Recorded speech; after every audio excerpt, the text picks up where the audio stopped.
तो चलिए प्यारे साथियों, आज हमारा ज्योग्राफी के अंदर नया टॉपिक शुरू होने जा रहा है। यानी आज आप करांगा नयो टॉपिक। आपनो जो पहलो हो टॉपिक हो स्थिति और विस्तार वो हो गयो कंप्लीट। आज वो अपनो नयो टॉपिक है वो है यानी राजस्थान के भौतिक प्रदेश।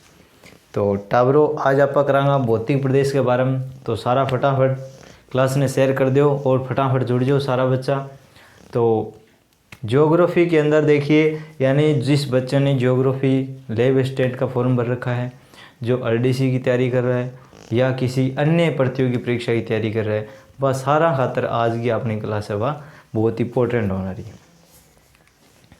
तो फटाफट सारा शेयर कर दो जितना भी है और फटाफट क्लास में आ जाओ और क्लास ने शुरू करा ताकि हर बच्चों ने अपनी क्लास है वह मिल सके और वो तैयारी कर सके। तो शुरू करा।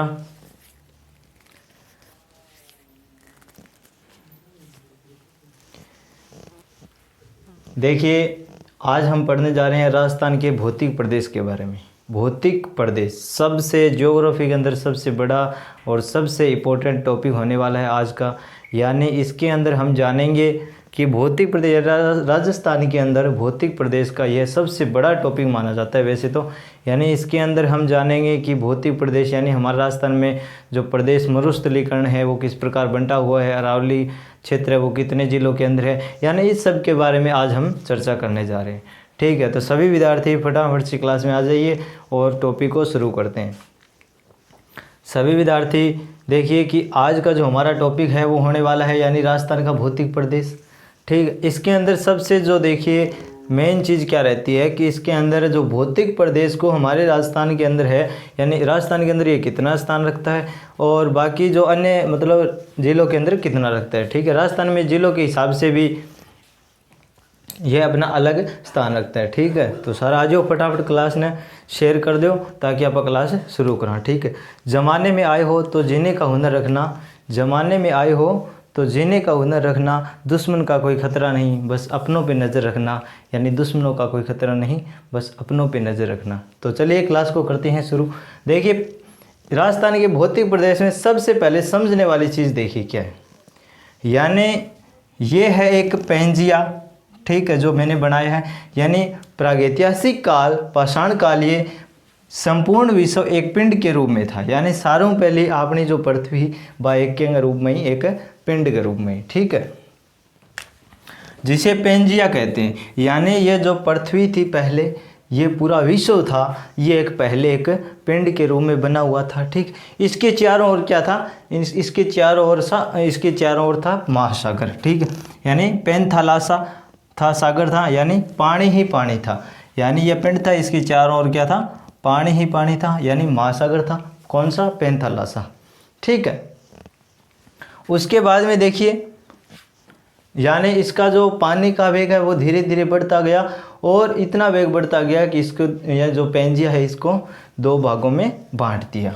कितने भागों में, दो भागों में बांट दिया। और पानी यानी धीरे धीरे इसके अंदर घुसता चला गया और इसको कितने भागों में बांट दिया, यानी दो भागों में इसको बांट दिया। ठीक है, तो देखिए इसका जो यानी भाग बंटा वो किस प्रकार बंटा था। देखिए सबसे पहले हम देख ले, सबसे ऊपर जो भाग बना था वो बना था प्यारे साथियों आपका अंगारा लैंड।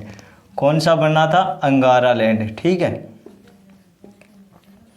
यानी सबसे ऊपर आपका बना था अंगारा लैंड। ठीक है, और नीचे की साइड आपका बना था गोंडवाना लैंड। ठीक है, यानी नीचे की साइड जो आपका बना था वो बना था गोंडवाना लैंड। ठीक है, ये मैं लिख देता हूँ यहाँ पे। और उसके बाद में जो बीच में था यानी बीच में क्या रह गया, टेथिस सागर। बीच में क्या रहा आपका, टेथिस सागर। ठीक है, इतनी बात समझ गए आप। अब देखिए यानी अब शुरू करते हैं क्लास को कि देखिए प्रागैतिहासिक काल, ये काल कौन सा होता है, प्रागैतिहासिक काल यानी पाषाण काल जिसको कहते हैं, यानी पुराना जो सबसे प्राचीनतम जो समय माना जाता है। ये विश्व यानी संपूर्ण विश्व का एक पिंड के रूप में था जिसे हम पेंजिया कहते हैं। ठीक है, और इसके चारों ओर क्या था, महासागर था। कौन सा महासागर था, यानी पेंथालासा महासागर था। अब देखिए यानी मैंने बताया ये दो भागों में बट गए, पेंजिया के दो भाग बने, यानी एपेंजिया का दो भाग बने। कौन सा बने? एक तो बने अंगारा लैंड जो उत्तरी भाग में है, और एक बना गोंडवाना लैंड जो आपका दक्षिणी भाग में है। ठीक, इतनी बात स्पष्ट होगी तो आगे चला। तो देखो आगे, यानी दोनों के मध्य टेथिस सागर था। अब दोनों आगे बीच में कौन सो सागर हो? टेथिस सागर हो, टावर हो, यानी कौन सो? टेथिस सागर, जो मैंने यहाँ बीच में आपके बनाया है। ऊपर अंगारा लैंड, नीचे गोंडवाना लैंड, और बीच में आपका है टेथिस सागर। ठीक है, इतनी बात स्पष्ट होगी। अब देखो, राजस्थान में गोंडवाना लैंड व टेथिस सागर के अवशेष पाए जाते हैं। अब क्या राजस्थान के अंदर यानी अंग अवशेष मिले, राजस्थान के अंदर अंग अवशेष मिले। बैंक बाद में देखो, यानी जो राजस्थान के अंदर जो यो महासागर हो, महासागर सूख क्यों एंगे अंदर जो मात्रो जीव जंतु हा बंग अपन के मिल जाए, अवशेष मिल जाए, यानी बंगी हड्डियाँ वगैरह जो मगरमच्छी होगी, यानी आंगी हड्डियाँ वगैरह मिल जाए। पानी में जी का जीव जंतु रहता तो बंगी हड्डियाँ वगैरह मिल जाए। अब देखो, राजस्थान में गोंडवाना लैंड व टेथिस सागर के अवशेष पाए जाते हैं। ठीक है, इतनी बात क्लियर हो गई। अब क्यों योग वीसी मिश्र आयो, क्या आयो? वीसी मिश्र आयो बन के गयो, यानी मैं ये भौतिक प्रदेश ने 7 भागम बांटूंगा। ठीक है, बांट दे भाई, तेरो जी कर गया तो। यानी राजस्थान को सबसे पहले भौतिक प्रदेश में किसने बांटा? वीसी मिश्रा ने बांटा था। ये प्रश्न आ सकता है, यो प्रश्न इंपॉर्टेंट है भाई। 7 भागम सारों पहले जो को बांटना जो को हो वो कौन हो? यानी वीसी मिश्रा। इतनी बात थी ध्यान में रख लियो, बाकी आगे बारे में कोई कौन पूछे। ठीक है भाई, कौन सा 7 भाग कौन पूछे? ठीक, बहुत ही कम चांस हुए, बाकी थे याद कर लियो। मैं लिख रहा के थाना लिखता के जोरा है। यानी राजस्थान को सबसे पहले भौतिक प्रदेश में वीसी मिश्रा ने अपनी पुस्तक, यानी इसकी पुस्तक है राजस्थान का भूगोल, यानी इनकी पुस्तक है राजस्थान का भूगोल। थे कभी देखी होगी पढ़ने की, मतलब एम अंदर बहुत बड़ी बड़ी चीज़ा यानी समझने वाली चीज़ा लिखेड़ी है, अगर थे कभी देखी है तो। यानी वीसी मिश्रा लिखी आ पुस्तक है राजस्थान का भूगोल, ज्योग्राफी ऑफ राजस्थान। ठीक है, अब 7 भागा मैंने बांटा वे 7 भागा कौन सा? भाग बारे में भी देखना जरूरी। 7 भाग कौन सा? सारों पहली हो जो को पश्चिमी शुष्क प्रदेश। ठीक है, वे बाद में अर्ध शुष्क प्रदेश, वे बाद में नहरी प्रदेश। अब नहरी प्रदेश अलग किया, अरावली प्रदेश को अलग किया, पूर्वी कृषि औद्योगिक प्रदेश को अलग किया, और दक्षिणी पूर्वी कृषि प्रदेश को अलग किया, और उसके बाद में चंबल बीहड़ प्रदेश को इसने अलग किया। अन 7 भागा में विभाजन कर दियो केंगो, यानी एंगो भौतिक प्रदेश एंगो 7 विभागों के अंदर वीसी मिश्रा विभाजन करो।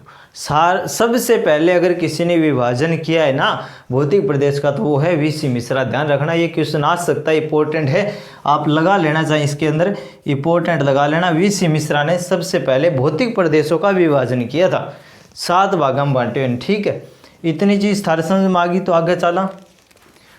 ये चीज़ ने थे नोट कर लियो और आगे आप कर लें। ठीक है, चलिए प्यारे साथियों बाकी देख लीजिए। यानी इसके अंदर जो पहले वीसी मिश्रा ने बोला था, यानी कि भौतिक प्रदेश ने मैं 7 भागों में बांट दिया, यानी उसने विभाजन कर दियो 7 भागों में। अब उसके बाद में आते हैं हरिमोहन सक्सेना। अब यो क्या करियो, अन 4 भागों में इन्हें बांट दियो, यानी जो राजस्थान का भौतिक प्रदेश है इसको 4 भागों में बांटा था, यानी हरिमोहन सक्सेना। यानी पहले पोतायो वीसी मिश्रा बन तो 7 भागों में बांट्यो, एक बाद में आयो हरिमोहन सक्सेना, अन के करियो अन 4 भागों में बांट्यो। अब 4 भाग है कौन सा वे देख लें आप। तो देखिए, यानी हरिमोहन सक्सेना ने अपनी पुस्तक राजस्थान का भूगोल, यानी हरिमोहन सक्सेना ने अपनी पुस्तक राजस्थान का भूगोल राजस्थान को 4 प्रदेशों में बांटा है। ठीक है, सबसे पहला है पश्चिमी मरुस्थलीय प्रदेश, जिसमें शुष्क मरुस्थलीय प्रदेश और अर्ध शुष्कीय यानी अर्ध शुष्क मरुस्थलीय प्रदेश दोनों आ गए। बाद में अरावली पर्वतीय प्रदेश, यानी अरावली पर्वतीय प्रदेश। 3 नंबर आपका है पूर्वी मैदानी प्रदेश, 4 नंबर आपका है दक्षिणी पूर्वी पठारी प्रदेश, यानी ठीक है। अब देखो, अब बात आती है कि इसको सबसे पहले कौन सा बना, यानी सारों पहले कौन सी चीज़ बनी भौतिक प्रदेश में, सारों पहले कौन सी चीज़ सामने आई, यानी सारों पहले जो सबसे प्राचीनतम अगर हम बात करें वो थी अरावली। ठीक है, अरावली प्रदेश जो कि गोंडवाना लैंड से संबंधित यानी इसका भाग है, और पठारी प्रदेश ये भी गोंडवाना लैंड का है। उसके बाद में है मैदानी प्रदेश और मरुस्थलीय प्रदेश जो टेथिस सागर का भाग है। इतनी बात समझ में आ गई। अब देखो सारों पहले अरावली, फिर पठारी प्रदेश, फिर मैदानी और फिर मरुस्थलीय 4 नंबर पर। ठीक, अब देखो पश्चिमी मरुस्थलीय प्रदेश 7000 वर्ष पूर्व, अगर आप बात करें 7000 साल पहले की प्लेस्टोसीन यानी हिमयुग, राजस्थान में वनों की उपस्थिति थी। राजस्थान के अंदर वन की उपस्थिति ही, लेकिन अब यहाँ थार मरुस्थल है। यानी राजस्थान में 7000 साल पहले की अगर बात करें तो यहाँ पे वन ही वन थे, लेकिन अब क्या है, अब यहाँ थार का मरुस्थल है। थार का मरुस्थल का सर्वाधिक विस्तार भारत में है। सारों ज़्यादा जो मरुस्थल है वो भारत में है। और भारत के राज्य कौन कौन से जिनमें है, पंजाब, हरियाणा, राजस्थान और गुजरात में फैला हुआ है।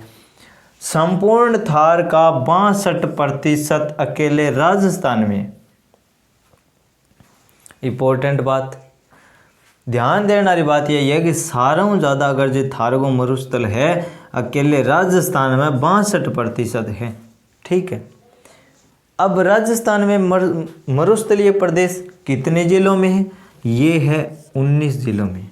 कितने जिलों में प्यारे साथियों, 19 जिलों में। अरावली के पश्चिम में स्थित जिले हैं 20। पश्चिम में जगह जिला की अगर आप बात करें अरावली गए तो वे 20 जिला है। अब सिरोही अरावली के पश्चिम में है। जो सिरोही है वो अरावली के पश्चिम में है। ठीक है, लेकिन मरुस्थलीय नहीं है, लेकिन मरुस्थल नहीं है। तो देखो मरुस्थल का विस्तार लगातार पश्चिम से पूर्व की ओर जा रहा है या हो रहा है। जो एक अरावली है जो ढाल बन के बीच में खड़ी हुई है, जो ढाल बन के बीच में खड़ी हुई है, नहीं तो ये मरुस्थल कब का इसको चीर फाड़ के निकल जाता और पूरे राजस्थान को मरुस्थलीय कर देता। यानी इसने इसको रोक रखा है, यानी पूर्व से यानी पश्चिम से पूर्व की ओर जा रही है। राजस्थान में 61.11 लगभग 2/3 भाग पर रेगिस्तान है तथा राजस्थान के 1,75,000 वर्ग किलोमीटर में है। ठीक है, यानी सारों ज़्यादा राजस्थान के अंदर है। ठीक है, सबसे ज़्यादा राजस्थान के अंदर मिलता है मरुस्थल। अब देखो राजस्थान के अंदर ही मरुस्थल किया होयो, हिंगो भी कोई कारण रहे है कि राजस्थान के अंदर ही मरुस्थल ज़्यादा क्यों है, और अगर है तो वो देखो सारा मरुस्थल को नाम सुनते ही तो थारे दिमाग में आ ही जानती होगी। यानी जैसलमेर बाड़मेर जिला बे जिला जिका अंदर टिब्बा ही टिब्बा हुए मरुस्थल जानता होगा। दोहरा, ये धरती दोहरा रही, यानी जहाँ पे टिब्बे ही टिब्बे हो। ठीक है, यानी मरुस्थल का नाम सुनते ही आपके दिमाग में जैसलमेर याद आ जाता है। ठीक है, हमारा चूरू साइड भी टिब्बा बहुत है। अब देखो ये मरुस्थलीकरण हुआ कैसे, यहाँ पे पहले तालाब था। ठीक, अब देखो इसमें कहा भी गया ना, यानी इसमें तालाब था पहले यहाँ पे। ठीक है, क्योंकि मरुस्थल में अवशेष मिलते हैं पाषाण काल के, यानी उसमें कंकाल मिलते हैं जीव जंतु के जो पानी में रहते हैं। तो यानी प्राचीन समय में जब आपने रामायण तो देखी होगी, रामायण के अंदर राम यानी श्रीलंका जब जा रहा था तो इस सागर से होके, यानी इस सागर को पार करके उसको श्रीलंका जाना था। तो अब श्रीलंका जाना था तो राम की सेना उस सागर को पार कैसे करे, समस्या आ गई। अब राम ने पुकारा सागर को कि भाई रास्ता दे, हम जाएं श्रीलंका। तो बहुत बार उसको बुलाया लेकिन कोई जवाब नहीं आया। तो कहते हैं कि राम ने अपना जो ब्रह्मास्त्र है यानी अपना वह बाण, धनुष से वह बाण यानी उसने अपनी शक्ति से निकाला, यानी जिसको छोड़ने पे वो पूरा यानी समुद्र जो पहले महासागर है उसको सुखाना चाहता था, ताकि उसकी यानी जो सेना है वो लंका की ओर जा सके, समुद्र पार करी। तो जब उसने वो बाण निकाला तो महासागर प्रकट हुए, बोले कि हे श्री राम, ये आप क्या करने जा रहे हो? आप अगर हमें सुखा देंगे तो हमारे अंदर जो जीव जंतु है वो मर जाएंगे। तो आप ऐसा मत कीजिए, मैं आपको यानी आपके नाम के तो पत्थर भी तैरते हैं, तो आप ऐसा काम करो, आपका नाम लिख के पत्थर तिरा के देखो और आप मेरे ऊपर से एक पुल बना लो और आप उस पार जा सकते हो। तो श्री राम बोलते हैं कि तो अब मैं इस ब्रह्मास्त्र का क्या करूं? अब ये मैंने बाण पे यानी इस धनुष पे चढ़ा दिया है, अब इसका मैं क्या करूं? ये तो कहीं ना कहीं छोड़ना पड़ेगा। तो उसने बोला कि उस पार जो एक महासागर है वहाँ पे यानी क्या है, वहाँ पे जो राक्षस रहते हैं वो हमें बहुत परेशान करते हैं, हमारे जीव जंतु जो इसमें हैं महासागर में उनको मारकर खा जाते हैं, तो आप उनका विनाश कर दीजिए ताकि इस महासागर में जीव जंतु है वो सुरक्षित रह सके। तो कहते हैं कि श्री राम ने अपना वो बाण था वो यानी यहाँ जो मरुस्थलीकरण हुआ है यहाँ पे उसने छोड़ा था। तो इसमें भी जो जीव जंतु थे वो भी मर गए और उनका भी विनाश हो गया और वो उस पार चला गया, यानी उसको सुखा दिया पूरे को। तब से ये मरुस्थलीकरण हुआ है, यानी वो बाण आगे सीधो पूरे पड़े राजस्थान में। ठीक है, अब देखो, अब आगे आप बात कराएंगी भौतिक प्रदेश अपना 2-3 क्लास होगी, ज़्यादा आप को नहीं यानी कंप्लीट कर देंगे हो सके इतना जल्दी। और भी अपन टॉपिक करना है, जलवायु भी करना है, यानी बहुत भी टॉपिक है, नदियाँ जिले वगैरह भी करनी है। तो हम एक ही टॉपिक को घुमा के नहीं रखेंगे, फटाफट इसको क्लियर करेंगे। ठीक है, तो आप इसको नोट कीजिए, आगे मैं करवा देता हूँ। तो चलिए प्यारे साथियों, अब देख लीजिए आगे, यानी पश्चिमी मरुस्थलीय प्रदेश का सामान्य ढाल उत्तर पूर्व से पश्चिमी यानी दक्षिण पश्चिम है। यानी जो मरुस्थलीय प्रदेश है इसका ढाल यानी नीचे की ओर है। ठीक है ना, यानी ये अरावली है आपकी, और जो मरुस्थलीय इसका ढाल नीचे की ओर है। यानी इसमें क्या कहा गया कि उत्तर पूर्व यानी उत्तर पूर्व से दक्षिण पश्चिम की ओर है, यानी दक्षिण पश्चिम की ओर है। उत्तर पूर्वी क्षेत्रों की समुद्र तल से औसत ऊंचाई लगभग 300 मीटर है। यानी जो उत्तर पूर्वी क्षेत्रों की जो समुद्र तल की जो औसत ऊंचाई है वो कितनी है प्यारे साथियों? 300 मीटर है, तथा दक्षिणी भाग की ऊंचाई है वो है यानी 150 मीटर। अतः थार के मरुस्थल का दक्षिणी भाग समुद्र तल से सबसे कम ऊंचाई पर है। पिछले 1 दशक में सर्वाधिक उल्कापिंड थार के रेगिस्तान में गिरे हैं। यह बात ध्यान देने की है, यानी पिछले 1 दशक में जो सबसे ज़्यादा उल्कापिंड जो गिरे हैं वो रेगिस्तान में गिरे हैं। उल्कापिंड जगह थे कई नहीं का तारा टूटा है, यानी जगह तारा टूटा ये उल्कापिंड हुआ है। ठीक है, ये सारों ज़्यादा कट्ठा पड़ा, यानी ये उल्कापिंड थार के रेगिस्तान में गिरे हैं। ठीक है ना, यानी सारों ज़्यादा उल्कापिंड है थार के रेगिस्तान के अंदर ही जाके गिरे। ठीक है ना, जो को आप बोलना कि तारा टूट गया वे जो कभी उल्कापिंड बोला बने तारा हुआ ना वे आगे नीचे गिरे। ठीक है, थार का मरुस्थल विश्व का सबसे घना, सर्वाधिक आबादी वाला, सर्वाधिक जैव विविधता वाला मरुस्थल है। यानी जो थार का मरुस्थल है वो सर्वाधिक घना है, यानी सबसे बड़ा, और सर्वाधिक आबादी वाला और सर्वाधिक जैव विविधता वाला है। यह ग्रेट पैलियो आर्कटिक यानी आर्कटिक अवरेखीय मरुस्थल का पूर्वी भाग है। यहाँ अवसादी चट्टानें पाई जाती है जिनमें कोयला व पेट्रोलियम पाया जाता है।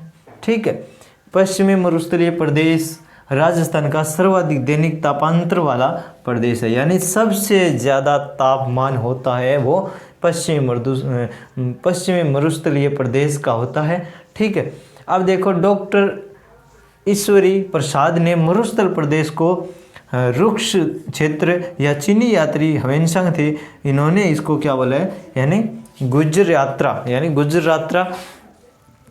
कहा, यानी इन्होंने गुजरात्रा नाम दिया, और जो ईश्वरी प्रसाद ने यानी इसने दिया रुक्ष। ठीक है, रेगिस्तान का आगे बढ़ना, मरुस्थल का विस्तार ही मरुस्थलीकरण या रेगिस्तान का मार्च कहलाता है। इसके लिए नाचना गांव जैसलमेर प्रसिद्ध है। कहने का तात्पर्य, यानी जो रेगिस्तान आगे बढ़ता जा रहा है, यानी जो रेगिस्तान है वो आगे बढ़ता जा रहा है, इस आगे बढ़ने को ही मार्च कहा जाता है। ठीक है, यानी जो जैसलमेर का नाचना गांव है उसके सबसे ज़्यादा मार्च होता है। ठीक है, 50 सेमी वर्षा रेखा राजस्थान को 2 समान भागों में विभाजित करती है। यह वर्षा रेखा मरुस्थलीय प्रदेश की पूर्वी सीमा तथा अरावली प्रदेश की पश्चिमी सीमा का निर्धारण है वो करती है। ठीक है, तो प्यारे साथियों, आज आप इतनों ही पढ़ांगा, बाकी आप आगे की क्लास में चर्चा करांगा। 2-3 क्लास के अंदर आप यानी कंप्लीट है वो कर लेना। ठीक है, अपनी डेली क्लास आना रही, कोई दिक्कत को नहीं, आराम बढ़िया तैयारी करो। तो आज के लिए हम पढ़ेंगे इतना ही। ठीक है, ओके, थैंक यू।